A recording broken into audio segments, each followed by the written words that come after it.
Assalamualaikum warahmatullahi wabarakatuh. Saya Ahmad Riyadi dari Departemen PJKR Angkatan 23 dengan NIM 2306116045999. Di sini saya akan menjelaskan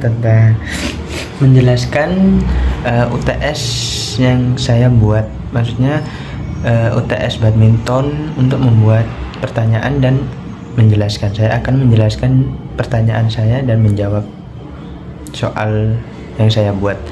Yang pertama itu, apa yang menjadi falsafah seorang wasit bulu tangkis?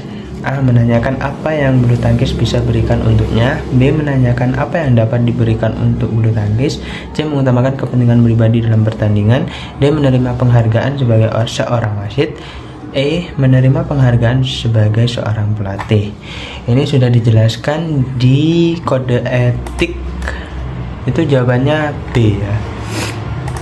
Itu sudah dijelaskan di kode etik wasit. Di atas sendiri itu ada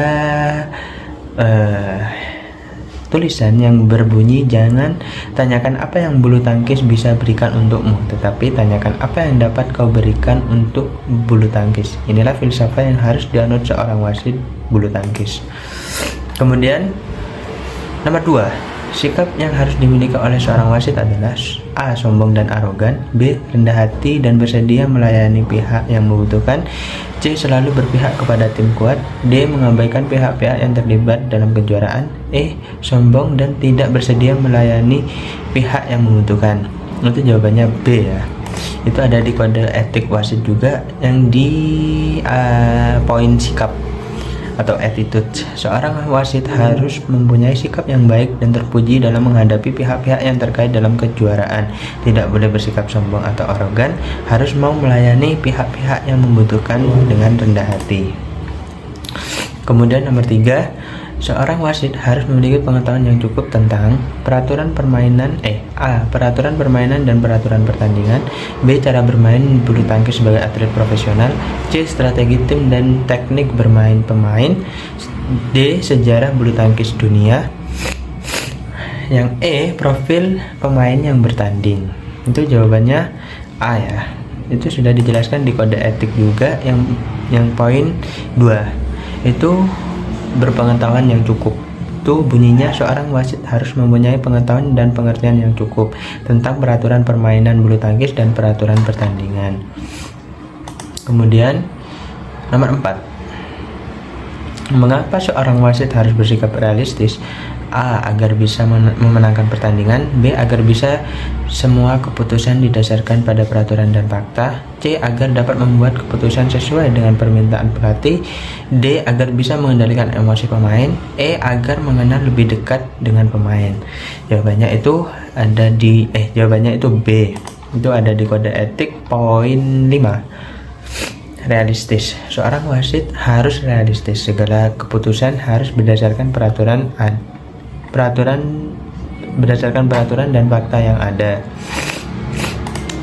Terus nomor 6, siapa saja yang wajib mematuhi aturan dalam kode etik ini? A. Hanya pelatih dengan lisensi BWF. B. Semua pelatih, manajer tim, penjabat tim, dan pemain yang mengambil peran sebagai pelatih. C. Hanya pemain profesional bulu tangkis. D. Hanya pelatih yang terdaftar dalam klub resmi. E. Hanya pemain biasa. Jawabannya itu B. Itu ada di kode etik pelatih dan pemain ya. Di poin 2 berlaku, lebih tepatnya di poin 2.2.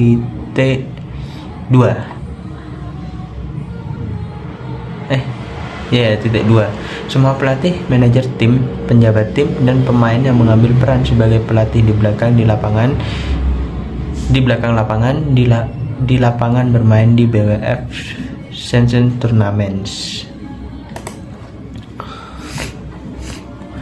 Kemudian nomor 7, menjadi tanggung jawab utama seorang manajer tim turnamen dalam BWF. A. Mendukung aliran informasi antara wasit dan pemain. B. Mengatur strategi permainan untuk pemain. C. Mengawasi latihan pemain secara langsung di lapangan. D. Mengajukan protes terhadap keputusan wasit. E. Mengintimidasi pemain lawan. Jawabannya itu A.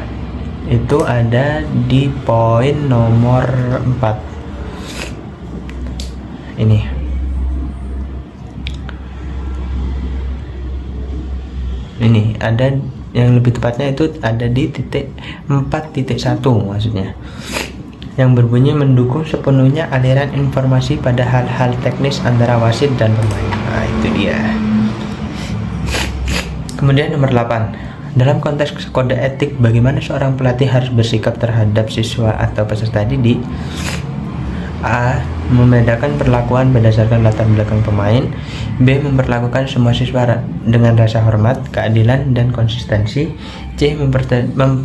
Memprioritaskan pemain yang memiliki potensi juara. D. Mengabaikan perasaan dan kondisi psikologis pemain. E. Memaksa pemain untuk bermain dalam kondisi cedera. Jawabannya itu B. Itu ada di poin 4.17 yang berbunyi perlakuan semua siswa atau pelajar secara setara dengan rasa hormat, keadilan, kejujuran, dan konsistensi tanpa memandang latar belakang, keyakinan, dan kemampuan mereka. Kemudian nomor 9, bagaimana seorang pelatih harus menangani informasi rahasia dan pribadi terkait pemain atau BWF? A. Mengungkapkan informasi kepada media untuk meningkatkan transparansi. B. Menggunakan informasi hanya dengan cara yang tepat menggunakan informasi hanya dengan cara yang tepat dan bertanggung jawab. Membagikan informasi kepada semua pelatih lainnya. Memanfaatkan informasi tersebut untuk keuntungan pribadi. E. Membagikan informasi kepada penjabat tim. Itu jawabannya yang B ya. Itu ada di poin 4.16. Memahami dan mematuhi aturan kerahasiaan. Pastikan informasi rahasia dan pribadi yang terkait dengan siswa atau learners, kolega, BWF, dan pihak lain yang berinteraksi hanya digunakan dengan cara yang tepat. Kemudian nomor 10. Apa tindakan yang harus diambil oleh seorang pelatih jika melihat adanya pelanggaran kode etik? A. Mengabaikannya agar tidak terlibat masalah. Melaporkannya dan bekerja sama dalam penyelidikan. C. Menyelesaikan secara pribadi dengan melanggar tanpa melibatkan pihak resmi.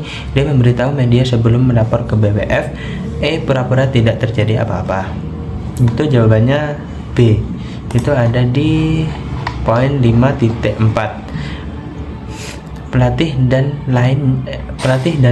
Pelatih dan lainnya yang dicakup oleh kode ini diwajibkan untuk melapor pelanggaran kode etik ini, untuk bekerja sama dan membantu sepenuhnya dalam penyelidikan. Kemudian pertanyaan nomor 11. Apa tujuan utama dari kode etik pemain BWF? A. Untuk meningkatkan popularitas badminton di dunia. B. Untuk memastikan administrasi dan pelaksanaan turnamen yang adil serta menjaga hak-hak semua pihak. C. Untuk meningkatkan jumlah sponsor dalam turnamen BWF. D. Untuk memberikan keuntungan lebih kepada pemain yang berprestasi. E. Untuk menjadi pemain populer. Jawabannya itu B. Itu ada di kode pedoman perilaku pemain. Itu ada di 1.1 yang berbunyi untuk memastikan dan memelihara administrasi dan pelaksanaan yang adil dan teratur dari BWF sanction tournaments, dan untuk melindungi hak-hak pemain dan hak masing-masing dari BWF, sponsor, dan publik.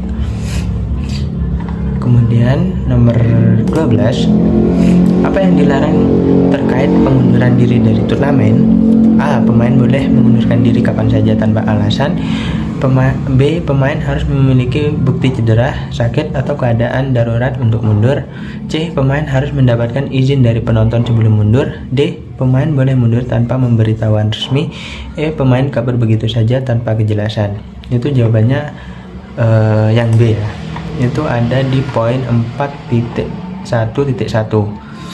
Pemain tidak boleh mengundurkan diri baik dari babak kualifikasi atau undian utama setelah publikasi undian tanpa bukti atau bukti dari cedera bona fide, penyakit, kedukaan, atau situasi darurat lainnya.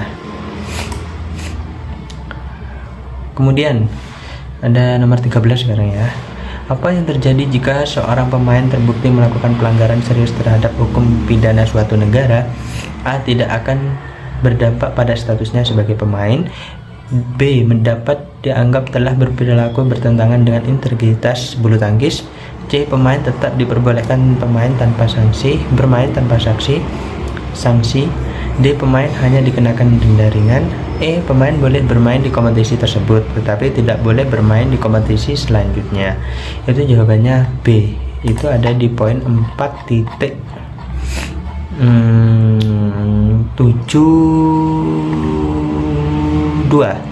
Jika pemain dinyatakan bersalah melakukan pelanggaran serius terhadap hukum pidana negara manapun, hukuman yang termasuk kemungkinan hukum penjara, bahwa pemain dapat dianggap berdasarkan keyakinan tersebut untuk terlibat dalam perilaku yang bertentangan dengan integritas permainan bulu tangkis. Kemudian nomor 14, kode etik BWF berlaku bagi siapa saja. A. Hanya untuk pemain profesional. B. Semua pemain yang berpartisipasi dalam turnamen yang disetujui oleh BWF. C. Hanya untuk pemain yang masuk babak utama. D. Hanya untuk pemain yang masuk babak final. E. Hanya untuk pemain yang masuk di perempat final. Itu jawabannya B ya. Itu ada di poin 2.1. Berbunyi, kode ini berlaku untuk semua pemain yang berpartisipasi dalam BWF Sanction Tournaments. Kemudian yang nomor 15, apa yang harus dilakukan pemain setelah bertanding berakhir? A. Langsung meninggalkan lapangan tanpa melakukan formalitas. B. Berterima kasih kepada wasit dan berjabat tangan dengan lawan. C. Merayakan kemenangan dengan pelatih sebelum berjabat tangan dengan lawan. D. Mengajukan protes jika merasa tidak puas dengan hasil pertandingannya. E. Mengintimidasi lawan dengan keras. Jawabannya itu B ya. Itu ada di poin 4.23. Maksudnya 4.2.3. Mematuhi formalitas niat baik sebelum, selama, dan setelah pertandingan apapun, termasuk berterima kasih kepada penjabat teknis dan berjabat tangan dengan pemain lawan. Pemain harus berterima kasih kepada lawan dan wasit mereka sebelum meninggalkan lapangan bermain untuk merayakan dengan pelatih atau penonton. Begitu saja dari saya. Maaf jika ada salah kata. Terima kasih. Assalamualaikum warahmatullahi wabarakatuh.